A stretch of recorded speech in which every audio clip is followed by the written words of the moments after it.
Apa kalian tahu ikatan kimia itu apa? Mau tahu? Cek video ini sampai akhir ya.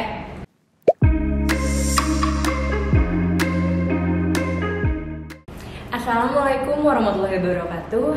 Perkenalkan, nama Ibu Cindy Wulandari. Di sini Ibu akan memberikan materi tentang ikatan kimia. Oke, ikatan kimia itu adalah gabungan unsur-unsur atau atom-atom membentuk suatu kestabilan. Nah, disebut stabil kalau dia 8. Kenapa sih Bu harus 8? Karena 8 itu ada 4 pasang, sepasangnya ada 2-an. Kalau di kehidupan sehari-hari ada yang namanya hubungan pernikahan, ikatan pernikahan. Nah, di kimia juga ada namanya ikatan kimia. Oke, kita cek yang pertama, yaitu ada ikatan ionik. Ikatan ionik, apa sih Bu ikatan ionik? Ikatan ionik itu adalah gaya tarik-menarik antara muatan positif dengan muatan negatif. Bu, muatan positifnya unsur apa aja? Muatan negatifnya unsur apa aja? Nah, kita udah pernah nih belajar yang namanya periodik unsur. Di periodik unsur itu ada yang namanya golongan 1A hingga 8A. Nah, di golongan 1A dan 2A ini adalah logam, di mana logam terdiri dari Haji Lina kawin, Ruby CS frustasi. Golongan 2A beli mangga, cari srikaya, bawa rambutan. Nah, unsur itu masuk ke dalam logam. Sedangkan non-logam, Bu, non-logam itu apa? Non-logam itu adalah ada golongan 6A. 6A singkatannya gimana, Bu? Orang sinting seneng teh poci. Nah, itu 6A. Golongan 7A ada Haji Lina kawin, Ruby CS frustasi. Nah, itu 7A. Terakhir ada golongan 8A. Gimana, Bu, singkatannya 8A? Heboh negara Arab karena seksi ratunya. Nah, jadi ikatan ionik itu ikatan antara logam dengan non-logam. Kalau di hubungan pernikahan ada yang namanya laki-laki dan perempuan. Nah, di ikatan ionik ini juga ada yang namanya positif dengan negatif. Bu, yang positif itu yang apa, Bu? Nah, positif itu adalah unsur-unsur logam, sedangkan negatif itu unsur-unsur non-logam.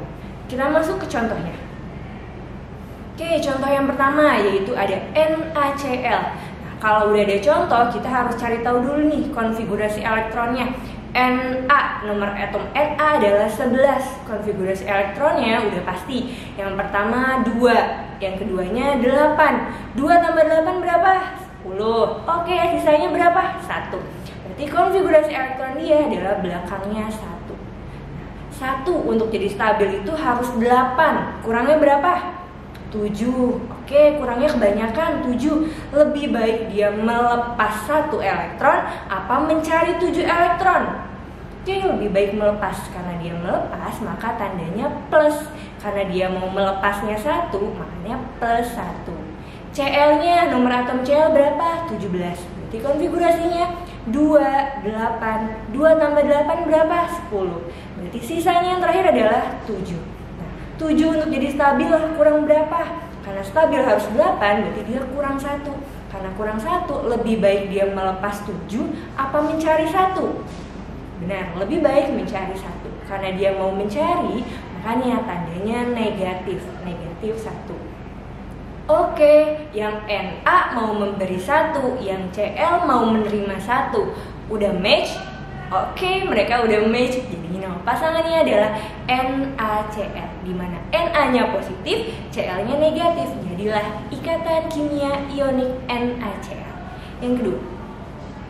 Oke, yang kedua ada ikatan kovalen. Bu, ikatan kovalen apa? Bedanya apa, Bu, dengan ikatan ionik, Bu? Oke, ikatan kovalen adalah ikatan yang terbentuk karena penggunaan bersama pasangan elektron. Kalau di kehidupan sehari-hari namanya ada ikatan persahabatan. Kalau ikatan persahabatan biasanya teman-teman suka PT-PT, suka penggunaan sharing bersama pakaiannya ke, makanannya, barang-barangnya. Nah, ikatan kovalen ini kayak gitu nih. Jadi mereka sharing penggunaan bersama elektronnya. Tadi ikatan kovalen terbentuk dari non-logam dengan non-logam. Mas inget kan tadi non-logam ada unsur apa aja? Non-logam ada golongan 6A, 7A, dan 8A. Orang sinting seneng teh poci, Haji Lina, Fuji color berwarna indah atuh, dan terakhir heboh negara Arab karena seksi ratunya. Jadi kalau misalnya antara 6A berikatan dengan 7A, oke, berarti dia namanya ikatan kovalen. Kita masuk ke dalam contohnya. Oke, contoh yang pertama yaitu ikatan kovalen tunggal.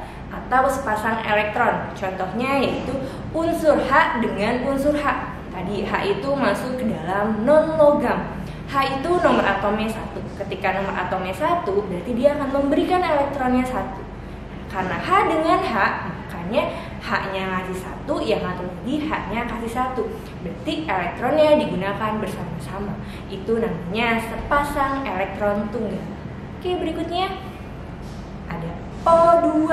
Jadi kenapa sih suka kalian dengar ada yang namanya O2 atau oksigen? Karena memang O2 ini penggunaan elektron bersama. Nomor atom O itu adalah 8. Kalau nomor atomnya 8, maka konfigurasi elektronnya 2 dan 6. Oke, berarti kita bikin nih struktur Lewisnya. Ada titik di atas 2, di samping 2, di bawah 2. Oke, karena O-nya ada 2, berarti di kanannya ada O lagi. Konfigurasi elektron dia ada 6. Di atas 2, di samping 2, di bawah 2. Nah, yang samping ini yang berdekatan kita buat garis. Karena dibuat garis, berarti dia namanya pasangan elektron berganda atau rangkap 2. Oke, paham? Yang terakhir ada rangkap 3 atau 3 pasang elektron. Contohnya ada unsur apa, Bu? Misal N dengan N. N dengan N ini sama-sama unsur non-logam. N ini nomor atomnya adalah 7. Jadi konfigurasi elektronnya 2 ditambah 5. Nah, karena belakangnya 5, berarti elektron dia ada 5. Di atas 2, di samping kanan 3. Oke, karena N-nya ada 2, berarti ujungnya lagi ada N. Di atas 2, di samping kiri ada 3. Nah, yang 3 ini mereka saling berdempetan. Kita buatlah 3 garis. Itu yang disebut rangkap 3. Oke, paham semuanya? Apa itu ikatan ionik dan ikatan kovalen? Harus paham ya. Oke, dari Ibu cukup sekian. Semoga materi yang Ibu berikan bermanfaat untuk kalian semua dan kalian semua paham apa yang Ibu ajarin. Sekian dari Ibu. Assalamualaikum warahmatullahi wabarakatuh.